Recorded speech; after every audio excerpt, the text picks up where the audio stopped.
Hey everybody, I'm Lavallo and I have been to every single country in the world, and today I'm going to talk about what does it mean to visit a country.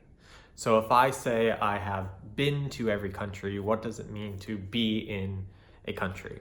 I get asked this a lot, and I think a lot of travelers are always asked this. And the real answer is that there is no specific answer. And I think that you should travel however you want to travel. Whatever your goals for travel are, is the way that you should approach travel. So I'm going to talk a little bit about how some people answer this question, the way that I think about this question. But at the end of the day, it is completely up to you. There's no rules. There is no specific requirements.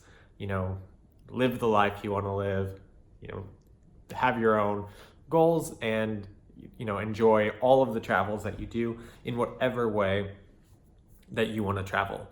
A lot of people travel faster or slower or more luxury or less comfortable or more adventurously. Doesn't matter. Whatever you like to do, that's what you should do. You should never worry about what other people have as their goals. You should do what makes you happy, and that should be how you live your life.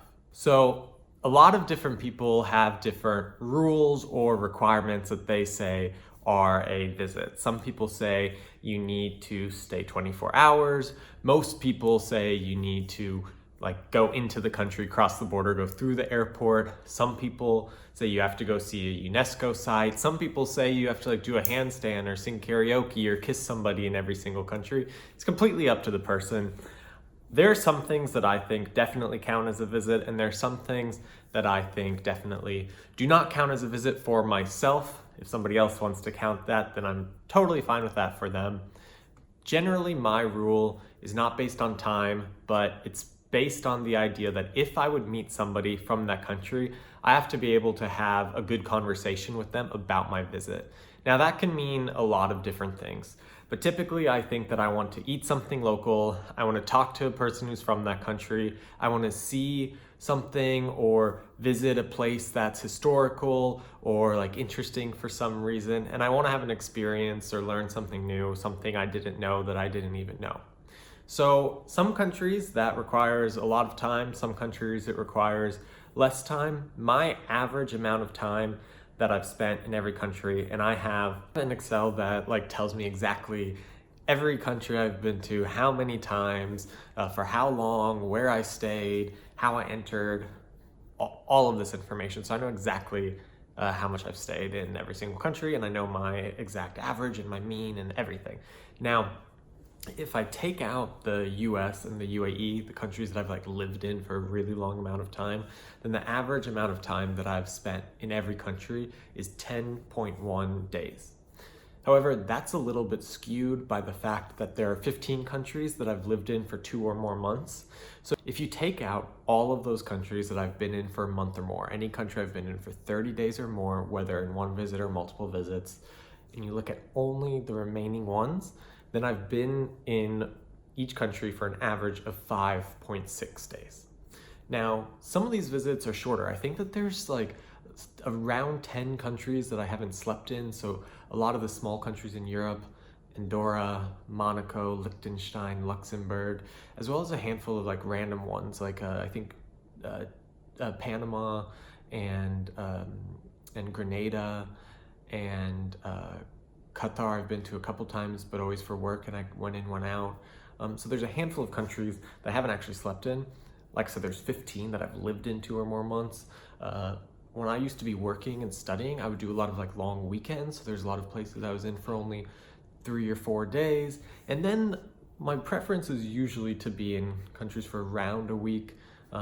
Really, really depends. But all of these countries, whether the one that I was in for the shortest amount of time or the ones that I've lived in for a long amount of time, what I think is important is that I've had a good experience. If I have 1 day or if I have 20 days, I try and make every single day a good visit. And that should be kind of the ultimate goal. There's not a single country of all the countries that I've visited, of every single country in the world, that I feel like I have like a dodgy claim to my visit there, or a way that I'm like lying or anything about having been there, especially in terms of like my criteria, which is again having a convincing place, learning something, seeing something, having a good experience. Now, the shortest amount of time that I have spent in any country is in Guatemala in 2017. I had this beautiful 10-day trip planned. I was really excited. I was going to go see the indigenous areas in the eastern side. I was going to go and see like Antigua de Guatemala, and I was going to be with a friend. We were going to have this amazing time. We were going to rent a car, road trip, everything.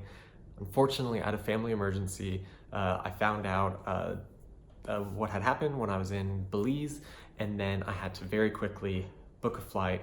I ended up having a flight booked out of Honduras, and so I went through Guatemala into Honduras and flew back to the United States. However, what was really cool, so I was only in Guatemala then for 4 or 5 hours.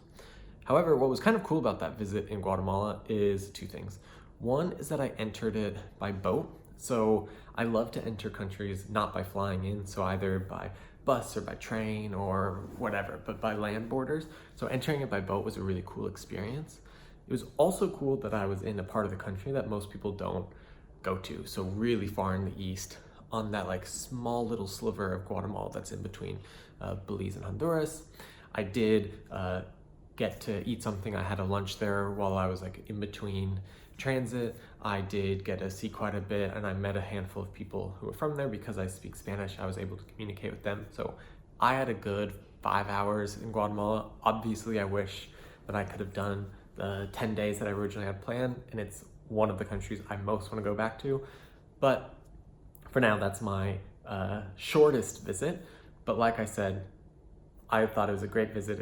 I made as much of the time and of the situation as I could. And I think that is why I don't give myself any time rules, because I've been in countries for a week and seen less than I have when I was in another country for a day. It really depends on the way that you kind of approach it, what your goals are, what you're trying to do. So I'm never going to give myself a time limit. I just want to live like each day as much as I can. If it is this much red, Yeah. it's very good. You see it here? What about which one is better? This is better. And this is also soft.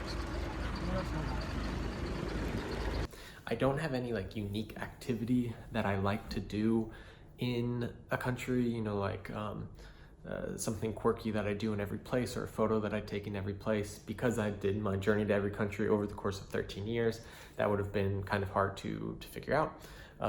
But I do think that's kind of cool when somebody says like, not only have they been to every country, but they like planked in every country, or whatever their little goal might be. The one thing that I don't count at all for myself is airports or borders or like disputed areas. Some travelers and in like some award systems do count transits in airports as having visited a country.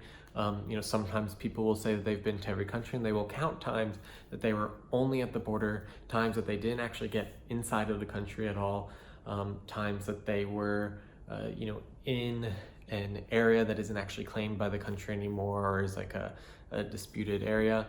I don't have any of those experiences for myself. Every country that I have been to, so every country in the world, I have been like in an integral part of the country, part that is politically, economically, culturally part of that country. But I think that if somebody has a different goal set, if they just want to say that they've been to every country and they're using the rules of something like Guinness, and that's totally fine.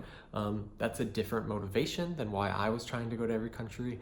And so there's, always going to be different ways that different people do things. For me, because my goal in traveling was always to learn, was always to have new experiences, was to compare the economies and the identity structures within all of these different countries, I would not have been interested, and I would not have counted if I was only in an airport, or if I was, only in a part of the country that, currently isn't actually a part of that country anymore. But again, everybody has their own way of doing travel. You should have your own way too. Whatever makes you happy is how you should do it. I do think it was really important for me when I was doing the travel to every country to try and make sure that the experiences weren't just box checking exercise. I was lucky that I didn't actually have the goal to visit every country until I was already around 150 or 170 countries.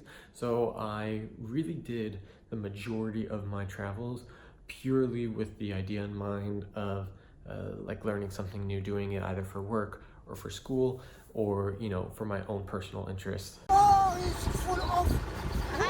No, she. معلي. Okay. Here? Yeah. Yeah. Enough. Leave it there. Okay. Leave it there. Okay. And then cut this side. Okay. This way. Yeah. Now. Yeah. There we go. I did. Okay. Why? Tastes better when you do it yourself.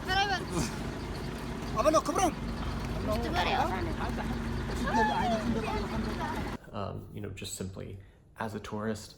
Once I decided that I would go to every single country, then it did in some ways become a little bit more of like a box checking activity. I knew that I had to go to X, Y, and Z, but really I'm interested in every single country. I love to go and see places that I actually don't care about. I think that can be the most fun. Okay, so I am at the abandoned villa. It's a former Nazi bunker. It has all of these tunnels going down. To be honest, it does not feel super exciting to be here. Okay, let's try and go through one of them. That's kind of creepy. I honestly can't fully believe that I'm doing this alone. Hello. Okay, there's a way out, and I'm not going to explore that way. So if there's a country that I don't want to go to, it kind of becomes circular, and I want to go there because I'm interested in why I don't care.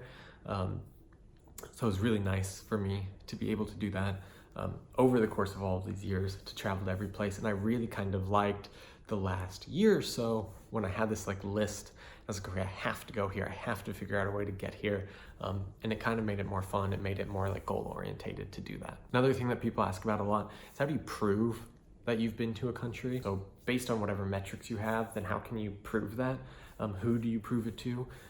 Different systems have different levels of proof that are required. Some make you prove every single country. Some give you a random list that you have to prove in a certain amount of days without making any mistakes, but it's not completely exhaustive. It depends. A lot of other people just take it as the honor system. You don't get a prize, you don't get any money if you've been to every country. It's fine either way. Now, the typical ways to prove it obviously would be a passport stamp. However, a lot of countries don't stamp the passport, so the other one is photos. Photos can be photoshopped. Videos, it's a little bit harder to do. Honestly, I feel like if there was the Garden of Eden, it might have been Eritrea. I mean, it's just incredible everywhere you look. Just untouched natural land. If you really want to spend all of that time video editing yourself into every single country, then good for you. That's a totally different kind of goal. This has got to be one of the most beautiful places that I've ever been, looking down into this valley with that little river there. I drove most of the way, but then half the road got icy, so it didn't seem very safe to keep going.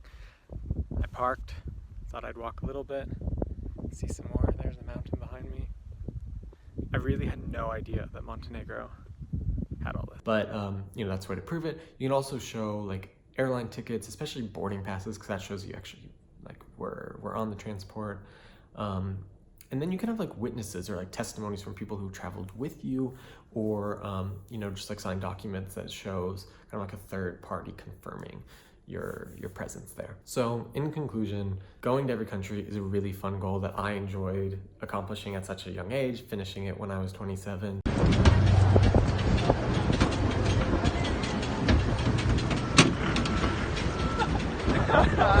193? What it means to visit a country really depends on the definition that you want to give yourself, the goals that you have in order to do it. If you just want to get a record or something, follow whatever those rules are. If you have a specific, desire to, eat the local food in every place, then do that.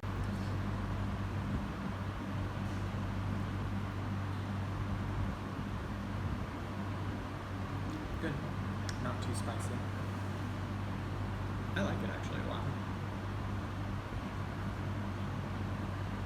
If you just want to, go in the airports, that's also fine.